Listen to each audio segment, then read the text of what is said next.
never forgot. Yeah. So the one thing I remember chemistry when I was like 15 or something. I had an exam, and I don't remember anything from most of school. Yeah. Anything. I mean, like, it was a long time ago. Yeah. But I did memorize one sentence, which I put down for every answer in chemistry that I didn't know the answer for. Okay. And I still remember that. This is 25 years later. Fractional distillation produces more long-chain hydrocarbons, mainly alkanes, than is useful for industrial purposes. Fantastic. I don't know why that's still there. It'd be really funny if someone was like, that's not actually true. That's not true. Yeah, unfortunately. They've got much better with fractional distillation. Like, it's not as bad as it once was. Oh, man. Oh, dear. I've been recording. So Oh, okay. Great. We just, oops. I do that. You do? Crazy. I do that. Crazy. Welcome to the Ancient Robot Games podcast. As always, I am Dougal. And I'm Gelb. And we're joined today by the, I'm going to say it, truly incredible artist, Will Tempest. Hello, everybody. Will, I first met you I first met you at a convention looking at your comics, and I bought a whole bunch of stuff and neither of us remembered. But I first met you in Gameside, coming to the shop with a fantastic RPG called, or at least system neutral campaign setting, called The Floodbell Tolls in St. Magnus. What has driven you into doing art for tabletop RPGs? And what has driven you into games in general? I mean, it's always been, I've just always been into it. I mean, with RPG specifically, that's more of like in my adult years when I've been getting into that. So growing up, we were a Warhammer household. So, my earliest memories is just like being obsessed with the artwork in all the books, rule books, codexes, things like that. And that's sort of like an influence that's never left, ever. It's just ingrained now. When you say a Warhammer household, I imagine you coming home from work and one of your parents... Putting down your shield. Yeah, putting down your shield. One of your parents is wearing a Space Marine helmet while cooking dinner. I mean, I don't know if the parents were too happy about it, considering that we were just obsessed, but I have three brothers. So that was kind of earliest sort of introduction to that kind of stuff. And there's so much there and so many different kinds of games. You're building worlds, which is always really fun. You know, it's designing all these things, imagining like different cultures and monsters, of course, which is a personal favorite to draw. But yeah, so that's kind of what has driven me, to illustration in general. From there, that's bled into doing comics and past few years doing RPGs with my brother. Yeah.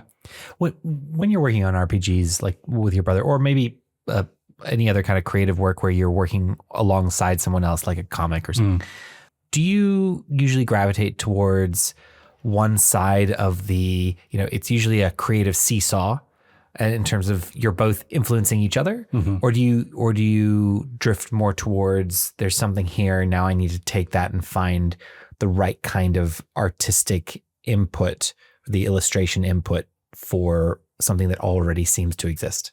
Sure. It depends on the project. I mean, with the stuff with Sam, it's definitely, and with Magnus specifically, that was pure just us spitballing ideas. And I'd draw something, he'd write a little thing about it, I'd write a little thing, he'd sketch something. It was a real sort of back and forth with that one of us coming up with all that. Strang Beorn, which is our new book coming out next month, a MORKBORG sort of adventure site. That was more, Sam had a bunch of research already done, and he was like, I want to do something with this. So he's definitely been more on the side of that he's got that world already, and I'm still adding to it, but it's less of the seesaw in that one. But I think, I like both, because I think even if there is something that's very specific that I'm given that's very specific, it is always interesting being able to, okay, right, I'm exploring this world now. Yeah. And I'm kind of piecing together what's been, a lot of the time it'll be written, or it'll be like, visual references. And I'm trying to there, kind of jigsaw, I guess, these different things together.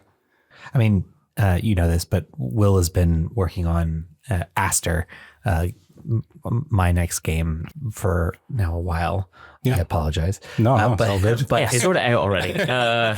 but it's been really, really interesting to watch how you've worked with that. And one thing I thought was really interesting when we were chatting about it originally is we didn't actually have a piece yet for the ship. And usually you start off with knowing what the ship looks like, and then you create a piece off of that and try and abstract it down. Yeah. Whereas we were essentially kind of doing the opposite, but also not having something there in the first place. So going into that, I thought that would be a very frustrating experience for you, and it probably was. But what was fascinating to see was the way you were just vibing with the general ethos of what it is that we were trying to do, and the questions that you were asking were really interesting as well. How big are these ships? What do they do? Are they going to be sailing in a particular way? And it was fascinating to watch from a point of view of not necessarily being great at coming up with specs and not having a clear direction. Do you find that those types of projects, maybe not that one, but like when you're coming up with something versus you're plugging into something, do you find both of them are enjoyable, or do you gravitate more towards building or constructing worlds rather than, plugging into them? I think it's always going to be fun at being able to help build a world, for me personally. I don't want to speak for every illustrator out there. Oh no, you are the spokesman. You're the only person for every illustrator. Yeah. You get all the checks, right? So I wish. You chair the meeting. The large artist meetings. I mean, it's nice. It can be nice to sometimes be able to. So I did some concept stuff for Magic the Gathering a couple of years ago, and that was very much, here is this ultra specific like design Bible that they provide you with, which has all these references, previous cards, all these characters. And I'm not a Magic. I enjoy playing every now and again, but I'm not like fully into like the lore and stuff. So that was, especially when you're contracted for sort of not a huge amount of time, that is really helpful in sort of a job sense, in the sense of, okay, right, I'm plugging in to this world. I just need to riff off this stuff that provided me. And that's still, enjoyable in a sense. But I think the building the world bit is where I have the most fun, for sure. Yeah. Like working on the ships and stuff, of where, you'd send sort of like, we're looking at this sort of like Art Deco-y stuff, and then being able to take shapes from that and apply it to the ship, and then thinking about, well, what are these civilizations? What do they do? I think I provided somewhere it was like the ship was like more modular, and like things could get like attached to it and things, which is completely unnecessary for the game, but it's really fun to just play around with that stuff. So talking about that side of kind of like plugging in or doing stuff on your own, I know a lot of creative people who have artistic talent, unlike myself, who work really well if they are given a certain amount of restrictions within the project. I know, given free reign, it's the thing of a narrative person. You get a blank piece of paper, it's the scariest thing in the world. But if you have a specific thing and a specific time scale to do stuff on, sometimes the imagination kind of brews a lot quicker. Do you find you work better with restrictions of certain sides of things? Or is it much more oh my goodness, I can do anything right now, the brain can just spill out onto the page? That's a good question. Yeah. Thanks. I think, again, it's very dependent on the project itself. I think for doing things like the board game with Gal, the stuff with my brother, it's been being able to have that level of free reign. I definitely prefer it in that sense, because, we're building something together there. If it is a thing of, I've been commissioned to do this thing, and it's, they want me to draw a picture, essentially. The constraints then are really helpful, because I'm not going to get carried away going crazy, drawing up stuff that's completely irrelevant to what they want. So again, I think it's project dependent, really. And do you give yourself restrictions when doing stuff for yourself to help narrow that down? Or is it much more I've got an idea that's interesting me, let's do that? Yeah, at some point you have to put restrictions on yourself, otherwise you'll never get anything done. But I try not to, though. I try and allow that space for exploration and allow that place for experimenting with just different ideas. I try not to, rush to the finish line, basically, because, you never know. A good example, again, being with Magnus, where it was getting to the point where, because we wanted it for tags, that first one or the second one, I can't remember. It must have been the first one. Yeah, and so I knew there was a deadline there. So I was drawing, because I just started drawing on that one. We have a bit more of a process now with the books that we do. But at that point, I was just, full page illustrations, half page illustrations, just, firing them out. And then we had to figure out how to fit this stuff in. So there's still artwork for that that's not been used yet. But that was a point where I had to rein myself in and be like, look, I'll never get the stuff we need to finish the book in time if I'm still going on this mad tangent that's not even mentioned in the book. Do you know what I mean? So, I do have to rein it in sometimes.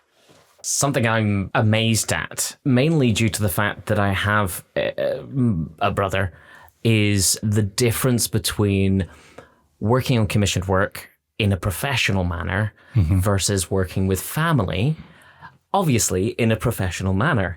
Have you found any interesting things come up in the design process, or let's say maybe unprofessional behavior that you needed to work out with working with your brother? Or has it been a much easier sort of flow of design and getting things onto the paper? Management dynamics. There we go.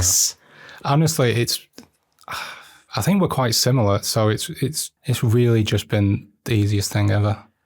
It's been great. I'm so glad we started doing it. He lives on the opposite end of the country, which is annoying. So we have to do everything over, Discord. You don't meet at Birmingham in the middle? No. Just for meeting? We've got to book a meeting in for next week. No, it's been super easy. And I think we both have really similar sort of influences and design sensibilities and like the kinds of fiction we like. And so, it's just been really good. That's really, really sweet. That's not what I was expected to hear. No, at all. I wish I had some juicy. I want some juicy gossip. But yeah. Well, that's awesome. I'm curious about your well of inspiration. Like, where do you go to geek out? Do you still play Warhammer? I recently got back into it, so I'm like completely. The obsession's building again.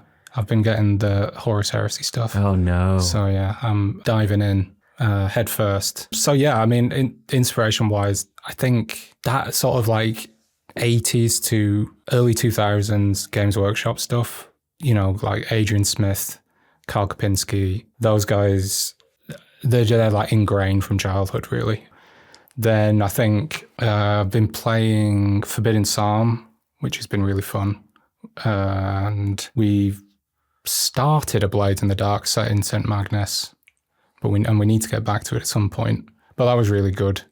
And I think sort of inspiration-wise, I don't know, it's so tough. Films, I read a lot, listen to history podcasts a lot, And the best place where all creativity comes from, which is the void stuff that happens in your life. Yeah. Yeah, someone told me once that they wrote an RPG based upon looking at their toaster weirdly and seeing the light reflecting oddly outside of the thing and thinking they look like a pair of eyes watching from mirror dimension, and then having a whole mirror dimension sort of RPG that they wrote off. That's great. That's so They're good. in an institution now.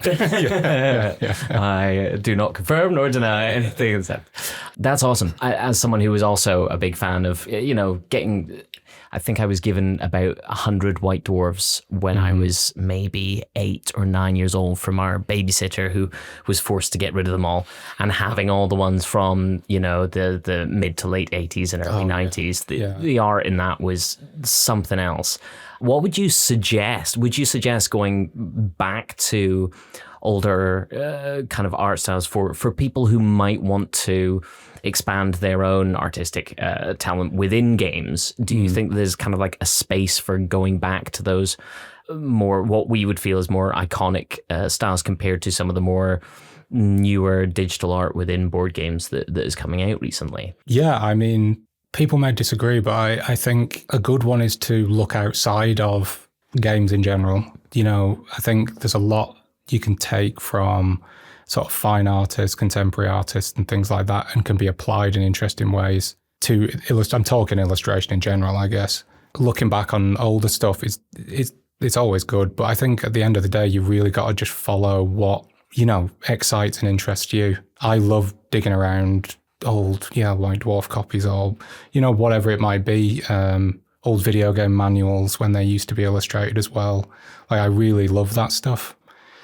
And I am always on the lookout for, in an illustration sense, sort of interesting and different ways of approaching things that I've probably not thought of, which you do find a lot more in, I guess, the traditional kind of art world. So I think, there's no, I don't think, clear-cut way to do it. I think you've just got to make sure that you enjoy it and pursue the things that interest you the most in terms of styles and things. But don't put your blinders on, keep your eyes open and be open to checking out different things, I think.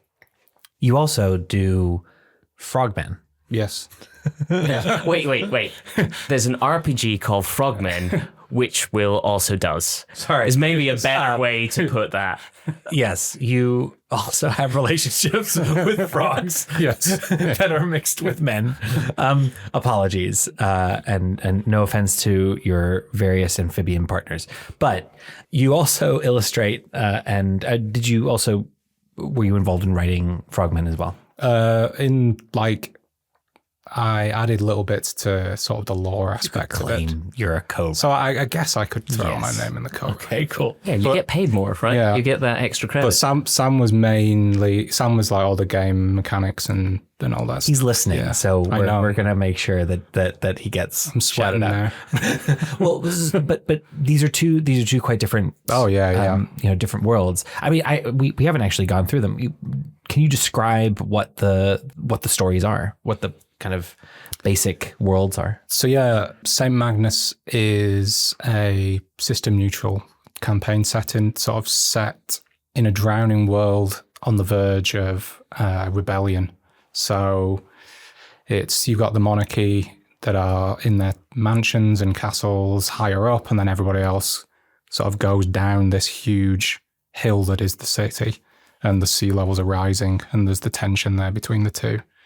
And then Frogmen is completely the opposite. Frogmen is when the water has risen. Yeah, but that's very so first off, that's a RPG light skirmish game for 4 players or something, co-op situation. And that's very much inspired by Teenage Mutant Ninja Turtles, if you believe it. I don't know if that inspiration shows too much in that. Of course. So yeah, that was something that Sam just mentioned it, saying, I'm thinking of just trying out come up with this little system of calling it Frogmen. And I said, is it about people that are frogs? And he said, yeah. I said, great, I'm on board. Yeah. That's awesome. So yeah, we play tested that a bit. And then, just threw it together really, and then put it on itch and stuff. And we were like, let's see if people play it. It'd be great to hear. And we have had people come back and, play it and say, yeah, this is good. So we did a zine, which is like a little expansion with sort of new areas, biomes or whatever, and enemies, different and new mechanics for the game as well. I'm actually illustrating the second zine for that now. And that one's, again, it's adding another mechanic, which is kind of a defense mechanic. So it's all very exciting. So, And the newest one, Strang Beorn? Yeah. That's an adventure site for MORKBORG. So you could play a short campaign with it or slot it into sort of your own campaign that you might be running. And that's the first part, essentially, of a much bigger campaign book that we'll be doing. I think Sam's planned 12 of them. So it's going to be a lot of work. And we'll have to figure out how to get it done in a good amount of time.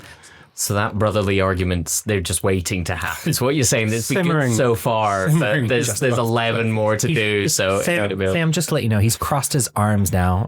He's visibly withdrawn. Clearly something's happened.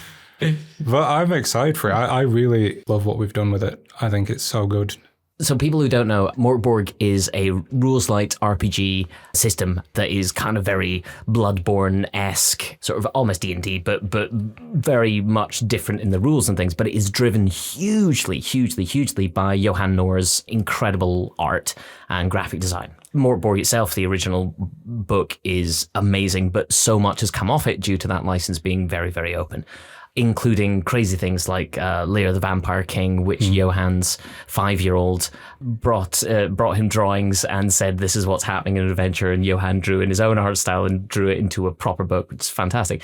How much do you find you have some form of attachment to the graphic design that Johan has already put forward for MORKBORG, or do you feel like doing your own thing within this means that you can separate completely from everything that Johan has kind of set up for that graphic style? We did actually get Johan to do a picture for the book, which was awesome. one of the Kickstarter rewards, was like an enemy that he's designed and done, which was really fun. But in terms of that art style, because it's so distinctive as well, and I think we didn't want it to get lost in, there's a lot of them that do sort of, I don't want to say copy because that sounds bad, but they stick within that sort of design remit or philosophy at least. Yeah. And I think we have elements of it definitely in there, but I think we wanted it to stand by itself as well. And definitely from the illustration standpoint, it is very heavy shadowed like Johan's stuff, but I hope that it's unique enough to stand by itself as well. Because again, it's very much going after kind of an atmosphere with that one. So there's a lot of, heavy brush strokes and charcoal and all this kind of stuff to try and create the feeling that we wanted for it, which I think is also kind of the atmosphere of MORKBORG as well. Mm-hmm. So as someone who is a big fan of your art and has Short Swords and Short Sword 2 and all of the bits and pieces, I'm curious as to whether you've ever put forward a piece of art for any of these RPG things and you've had to go, no, that's too weird. That's too gross. I'm going to have to pull back on that at all. Because I love how weird and gross the stuff is that I've seen you draw.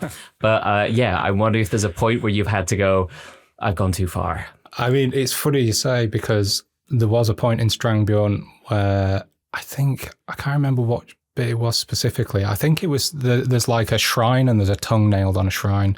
And I was like, is this just too much? Is this gross? Is this too, so I was like, no, I'll go further with it.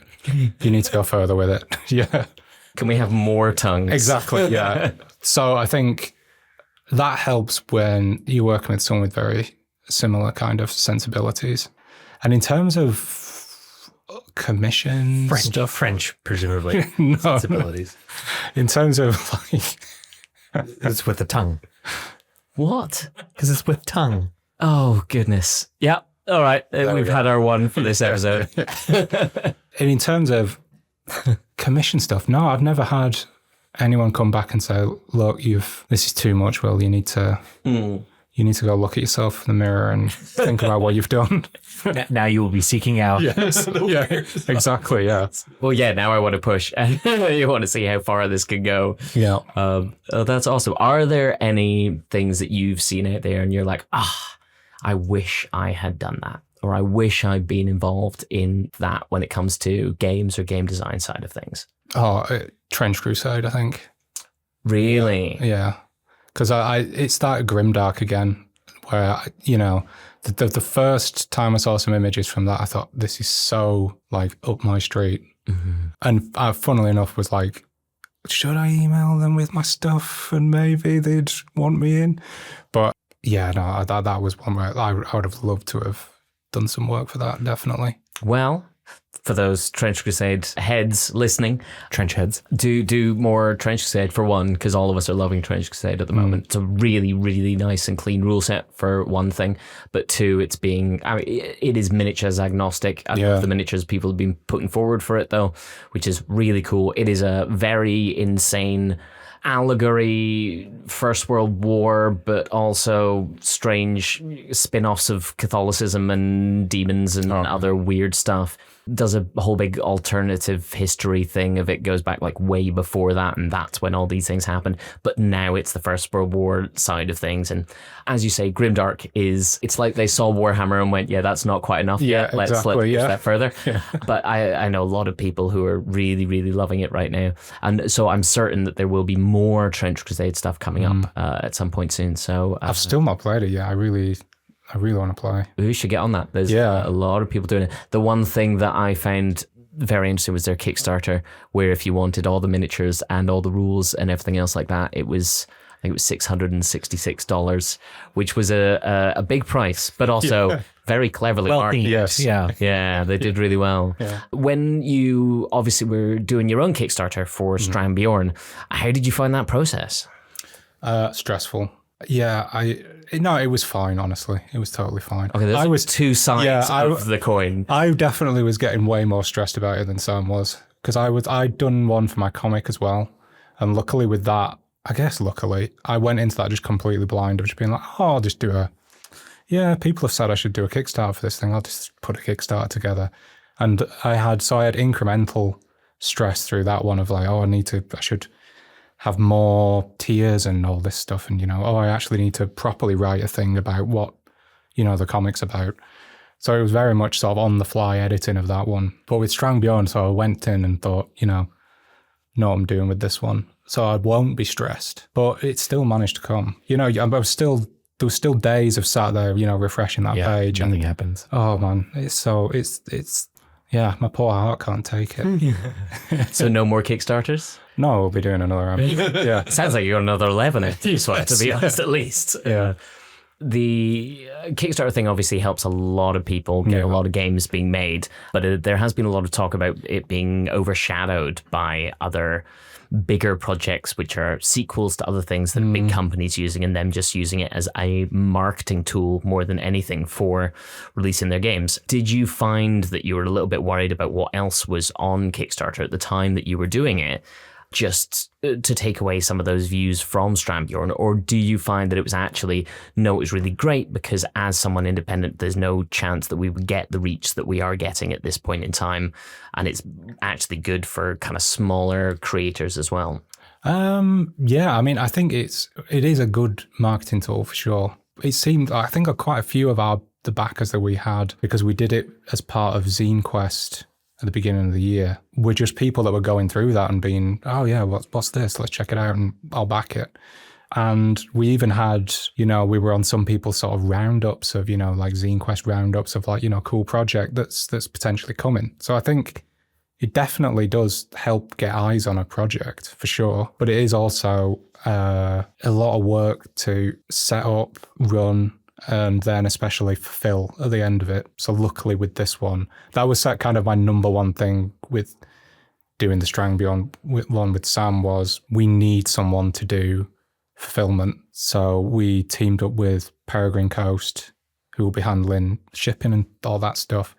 Because I did, for the comic, when I did for Harsh Prospect, my sci-fi graphic novel, I did all the fulfillment. And there was a day when they arrived and it was a pallet of books. There's no elevator in my building. I had to carry them up 4 flights of stairs. It literally took all day to just get the books into the flat. And then I had to bring them all down. They were all going down. Yeah.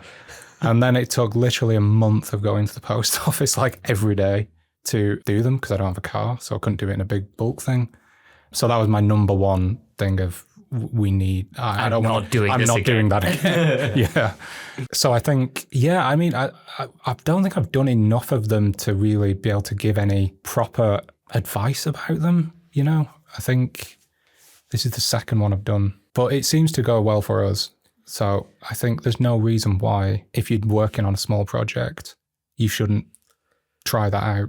Especially if there is a thing where you have a specific idea of, so for Strang Beorn, for example, we wanted it to be hardback and, we wanted it to have a textured cover and all these nice, embossed stuff and all this.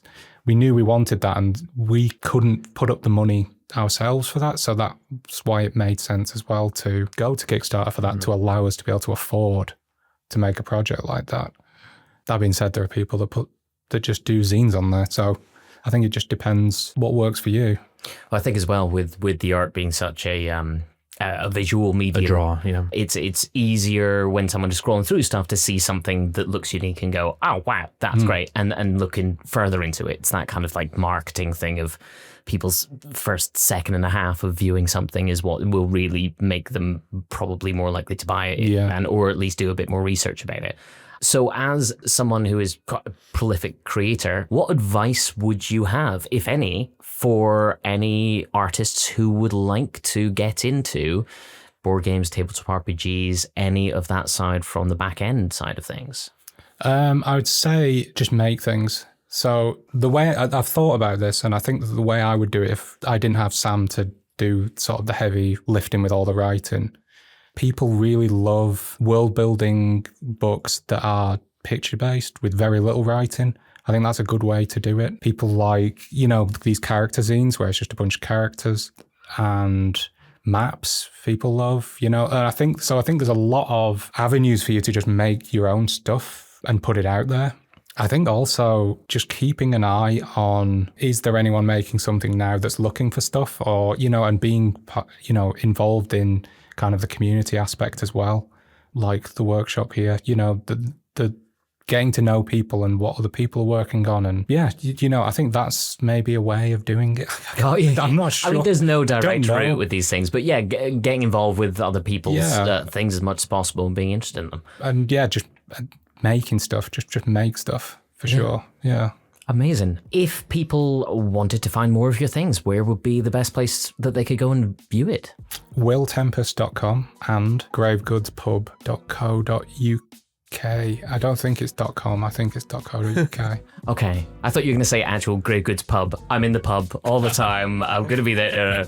.co.uk. Fantastic. Yeah. Well, we're in a studio with motion controlled lights, and they have all just turned off, so we are now sitting in the dark.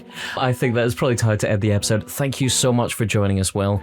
It's a true pleasure to have you here, and we'll hopefully get you back at some point. No, thanks for having me. It's been great, yeah. No problems. Thank you for listening to the Ancient Robot Games podcast. As always, I have been Dougal. And I am Gelb. And this has been recorded and edited by Ryan Scott. If you liked this, or didn't... Even if you didn't, please let us know in the comments or via email or Pigeon, if you got Pigeon.